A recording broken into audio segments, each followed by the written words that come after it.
Hey everyone, DisturbedShadow here, bringing you yet another album review. This time I'm going to be starting my next discography because there's another band with an album coming out this year, supposedly, that I want to sort of cover their discography before that comes out. That is, of course, the very popular progressive metal band Tool, which they're finally supposedly releasing an album this year. Their last one was 9 years ago, back in 2006, and they're finally supposedly putting one out this year. So I just really wanted to get through this discography because I sort of, a few months ago, really started getting a lot more into this band. And before I'd had a few songs that I acquired from places since they don't really put their music up online anywhere.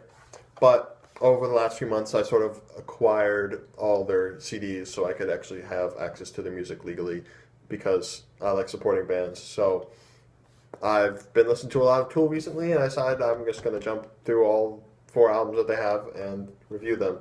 So today we're going to start off with their 1993 debut album, Undertow, which when I first heard it, I hadn't heard too many songs off this one. Listen to this, I'm surprised how aggressive it was compared to their later stuff. And sort of see how they progressed over time. But this is sort of when they really start, when they were a very aggressive sound that they had on this album. So let's just jump in and talk about some of the cool stuff happening on Undertow. So first we'll talk about the opening track, Intolerance, which is a pretty good track. I love how focused it is on the bass on the song as opposed to the guitars. There's a lot of cool guitar riffs in it, but I like how the focus is on the bass. Plus Maynard's doing some cool stuff on vocals, and there's some pretty interesting lyrics in here. So it's a good way to open up the album. Track number 2, Prison Sex, which is one of the songs I'd heard off of this album previously, which is one of my personal favorite songs of this album. It's just got this really catchy guitar riff that's present throughout the beginning part of the song. That's just a really catchy guitar riff. It pulls you right into the song. Plus, there's some pretty interesting but very dark lyrical content on here. So it's just a very dark song, and I just love the way this song comes together. The track number 3 is my personal favorite track on this album, and it's one of my favorite Tool songs, and that is the song Sober, which was like the really big hit off of this album. And I just love the way this song flows the entire way through. It has this bass intro to start with, then the guitar comes in. It's pretty simple guitar playing, but just the effects and stuff on it is just really cool sounding. And then the lyrics and the vocal delivery is just fabulous on this song. It's so good the way that Maynard sings. It's just amazing. It's just the lyrics are very interesting. They're very dark, like a lot of the stuff on this album, but it's just a really cool song. Like I said, the way it progresses is really cool, and it's just a really good Tool song. It's one of their best songs, I think. Just that's my personal opinion. Track number 4, Bottom, which is one of the longer songs, talking over 7 minutes long. It's just this heavy, crunchy song throughout the whole way through. And then in the middle, it just slows down, which is kind of why I want to talk about it. And there's the spoken word part done by Henry Rollins from Black Flag, which I thought was interesting that he makes an appearance on this album. And it's just, the spoken word part's pretty interesting, the stuff happening. And like, it's just, I love the way the song progresses. And after that, it picks up, it gets really heavy again, and it's just chuggy, heavy stuff. It's just a really cool song. Track number 5, Crawl Away, which is another song I really like. It has this really cool guitar part, the guitar intro, and then there's a lot of cool riffs throughout the whole song. And then Maynard's got some pretty cool lyrics and vocals on the song as well. And he does a nice switch up between like almost shouting like singing and more mellow, calm, quiet singing. There's a lot of cool switches between that on there. Track number 6, Swamp Song. I like this song because it's just this really heavy, chuggy song, and it's just really aggressive and in your face, and it's just, there's not much else to say about it, but I just think it's a cool song. Track number 7, Undertow, which is the title track, and I really like the way this song progresses. It's got lots of cool guitar riffs throughout, and there's one really cool riff right before the chorus starts. That's just this really cool riff that really gets stuck in my head. It's just a cool song. Track number 8, 4 or 4 Degrees is sometimes called one or the other. It's another pretty good song. What I like about this song is that it had a pretty interesting, like, I don't know exactly what instrument it is. It's not a guitar. It's some, like, I'm not really sure what it is, but it sounds really cool, and there's some cool effects on it, too. And then that opening section is redone on the guitar later in the song. It's just a really cool song, and just like the way it switches between more aggressive and more pulled back stuff. So it's just a cool song. And I might as well talk about all the tracks since I'm sort of going through them pretty rapid fire here. Track number 9, which is the closer, Flood. Well, I think about what's cool about this song is that it's 7 minutes and 45 seconds long, but the first 4.5 minutes is just this really slow, chuggy guitar and drum and bass intro. It's just really cool, like really heavy and slow, and it's just really interesting. Then it picks up around the 4.5 minute mark, and then the lyrics come in, and Maynard's doing a pretty good job on vocals. And it's just a cool way that the song just progresses throughout the whole song, and it's an interesting way to end this album. And then, of course, there is the hidden track.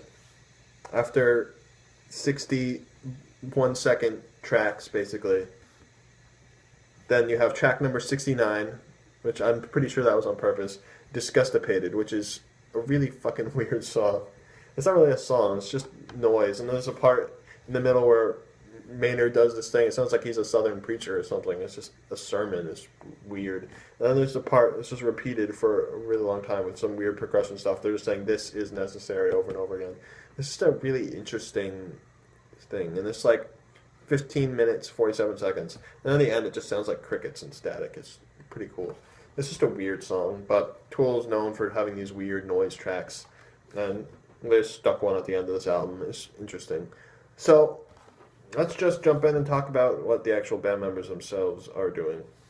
First, let's talk about Maynard James Keenan on vocals. This guy has lots of talent, and he's very aggressive on this album. A lot of, like, shouts and almost screams. I don't really want to call them screams because not really, but, like, really harsh, aggressive type singing. And then there's more melodic singing, and then there's parts where he's quiet and like more chilled out and soft spoken almost. It's just, he's got a pretty incredible range. And then his lyrical content on this album is just really, really dark and like that kind of stuff. It's just really dark and angry music and dark and angry lyrics. And Maynard's doing a fantastic job, as he always does in all of Tool's albums. Adam Jones on guitar. He's doing some pretty cool riffs all throughout this whole album, whether it's the more simplistic pullback stuff like in Sober, or the more like aggressive stuff like in 4 Degrees or something like that, where he's more in your face, or Bottom with this really, really heavy in your face riff. And he does all these cool like riffs that you don't really hear in other types of bands, where they're more technical but also very aggressive. It's just, you hear it and you know it's a Tool riff because he has a very unique guitar sound. And that's present throughout this whole album, even though with the more aggressive sound than some of his guitar work on later albums. But it's really cool what he's doing here. Danny Carey on drums. This guy is a fantastic drummer. He's playing really fast, technical stuff all throughout. And he can also do pullback, more simplistic stuff, like on Bottom when it goes to that spoken word part, where it's just simple drum lines, and he's like just tapping the stick on the side of the drum and stuff like that, where he can have this balance between the more crazy technical stuff and the more simplistic stuff. So Danny Carey's doing a pretty good job, as he always does. And Paul DeArmor on bass. This is the only Tool album he appeared on, and there's a lot of cool bass parts throughout this whole album. And the bass is very, very loud and turned up in the mix. And there's a lot of parts where the bass is the focus, like on the opening track, Intolerance, where the bass is more in the limelight than the guitar is. So he's doing a good job, and there's all these kinds of technical stuff. So no other complaints on the bass. He's doing a good job. So overall, all 4 of these guys are doing a good job and put together a really fantastic debut album from Tool. And normally I'd be very excited to hear what they have done in the future, but I've already heard all their albums many a time. But it's cool to see how this album is very different from their later stuff, and how it has that really aggressive sound from when they were first starting out. So it's just a cool way for them to start off their discography. And I look forward to next week jumping into the review of their next album after listening through this one. So this is a good start point if you're looking to get into Tool, because or if you like, for a couple of reasons, because if you like a more aggressive sound, this is one of the more aggressive albums, so it's a good way to get into them. And it's also not as crazy progressive technical as some of the later albums, so if you're not really used to progressive music, this is a good starting point to get into that. So that's it for the review. Be sure to like and subscribe and all that stuff if you want to do that. And I look forward to seeing you guys in the next review of the next two albums. See you guys later.